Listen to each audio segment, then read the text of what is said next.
तो तुम ये समझते हो कुछ नहीं, तुम में से ये किया है, काटा है, चिल्ला रहे बेचारे, काट रहे हो, चिल्ला रहे, कोई नहीं सुना उनकी आवाज को, तो आखिर ये कहाँ दो, कैसे दोगे? तो तुम काटे जाओगे, तो इसका प्रायश्चित करो ताकि अदला बदला दे दो, चुका दो। तुम क्या दे सकते हो कि कैसे लिया दिया जाता, आपको क्या मालूम? आपको तो अधिकार मिला है कि जो तुम करोगे वो सब तुमको अपना अपना भोगना।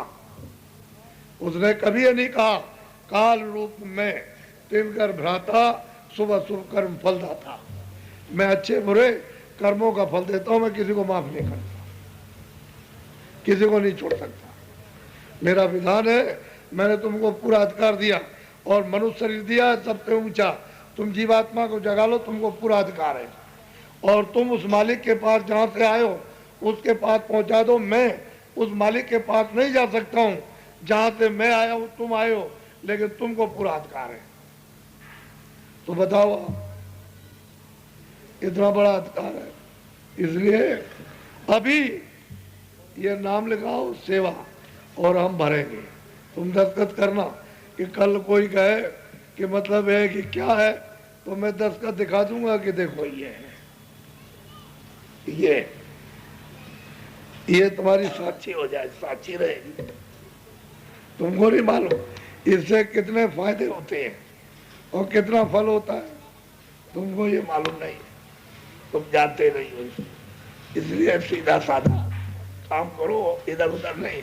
अभी इलाहाबाद देख के आए हो अपनी आंखों से, कितनी सेवा की गई है, उसको सब देख करके आए हो। उसका हिसाब लगाओ तो हमने कुछ खर्चा नहीं किया, लेकिन तुमको जश मिला, तुमको नाम मिला, तुमको फल मिला, सब कुछ मतलब ये है। और तुम प्रसन्न हुए और खुश हुए और गदगद हुए और तुमसे लोग गदगद हुए और प्रसन्न हुए। और ऐसा समाज लोग कहते हैं मैंने हिंदुस्तान में कहीं नहीं देखा। तो ये छोटी बात है।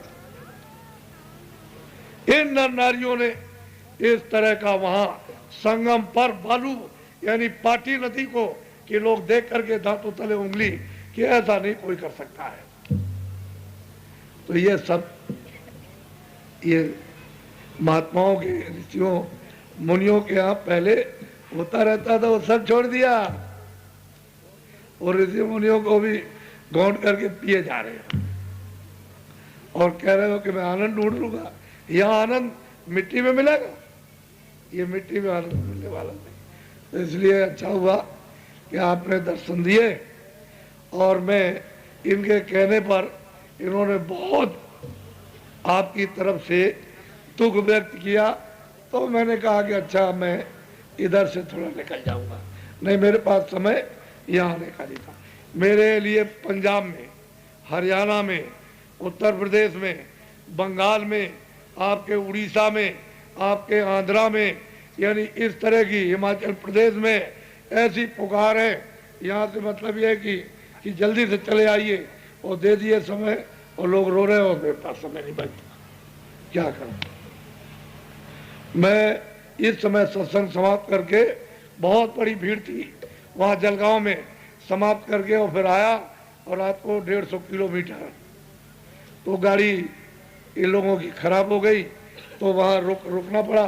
फिर रात को मतलब यह है कि 12 बजे रुक गए, नहीं तो मैं रात्रि को 12 बजे तक यहाँ पहुँच जाता। तो ये समझ लो सत्संग कल सुबह 4 बजे यानी 2 बजे उठा, सबको तैयार किया और 4 बजे के पहले चल दिया नासिक से, और वहाँ से जलगांव पहुँचा।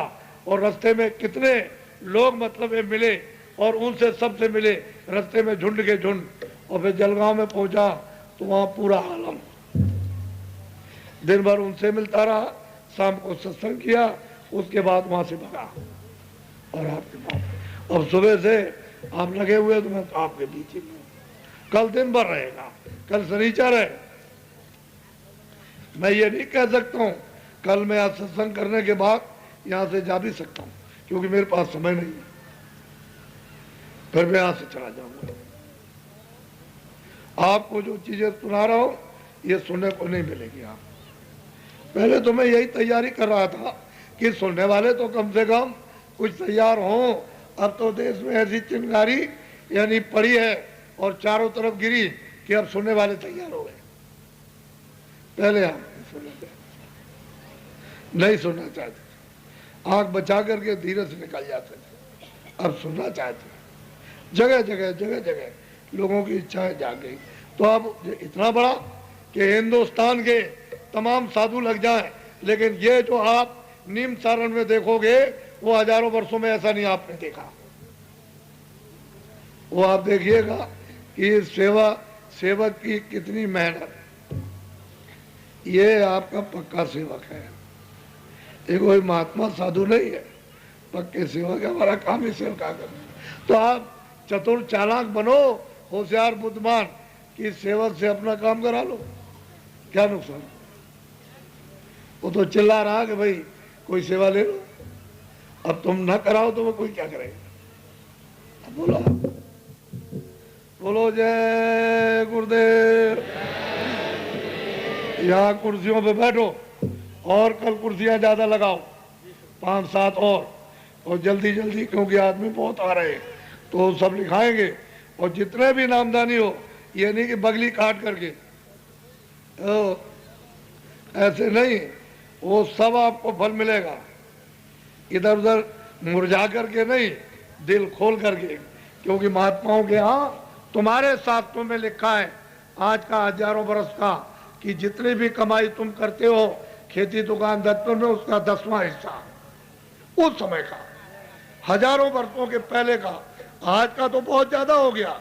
10वां हिस्सा निकाल करके और तुम बराबर तैयार रखना। गरीब गुरबा भूखा प्यासा कोई भी आ जाए तुम्हारे दरवाजे से वापस लौट के न जाए।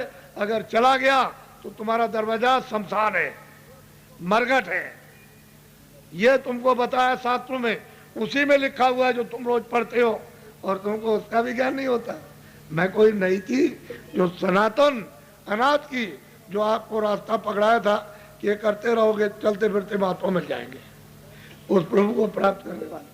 तो सहज में तुमको रास्ता मिल जाएगा और दया हो जाएगी तो जीवात्मा जाग जाएगी, तो तुम्हारा तो मैल कट जाएगा। तो तुमने रास्ते ही बंद कर रखा, कैसे होगा। इसलिए जो बताया जा रहा है वो ऐसे वैसे नहीं, रास्ता उसका। यानी आपको आश्चर्य होगा कि बड़े बड़े अधिकारी इलाहाबाद में पहुंचकर पानी में खड़े होकर के अभ्यास कर रहे हैं। क्योंकि सामने इसलिए नहीं आएंगे कि लोग मुझको देखेंगे कि इनको क्या हो गया। तो पानी में नहाने के बहाने आंख बंद किए और कान बंद किए हुए, और जब नामदान दिया जा रहा तो भजन कर रहे। आश्चर्य की बात। तो तुमको अभी क्या मालूम कि कौन क्या करेगा, किससे कैसे काम। पानी में भी खड़े होकर के कराया जा सकता, लेट के भी। और मतलब यह है कि जंगल में भी रास्ता तो इतना सुलभ है कि इससे सीधा दूसरा कोई रास्ता है ही नहीं। बोलो जय गुरुदेव।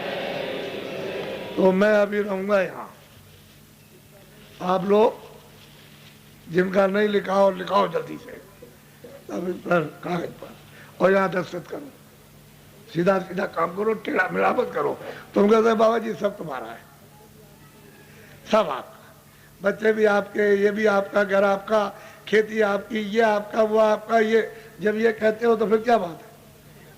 बोलो फिर नकारते कैसे, ये बताओ। सब आप ही का है, कपड़े भी आपके, ये भी आपका, शरीर भी आपका है। तो जब मन और तन आपका है तो तन मन के साथ तो सभी कुछ है। तो फिर कैसे, इसके माने मतलब है तुम झूठ बोल रहे हो और हमको धोखा दे रहे हो। ये नहीं, वो तो जो है उसमें कुछ नहीं, ऐसा कोई काम नहीं किया जाएगा। अगर तन भी है आपने दिया, मन भी दिया, तो ऐसा काम नहीं किया जाएगा। उतना ही काम किया जाएगा जितना होता है, और वो सब फायदा आप, लाभ आपको।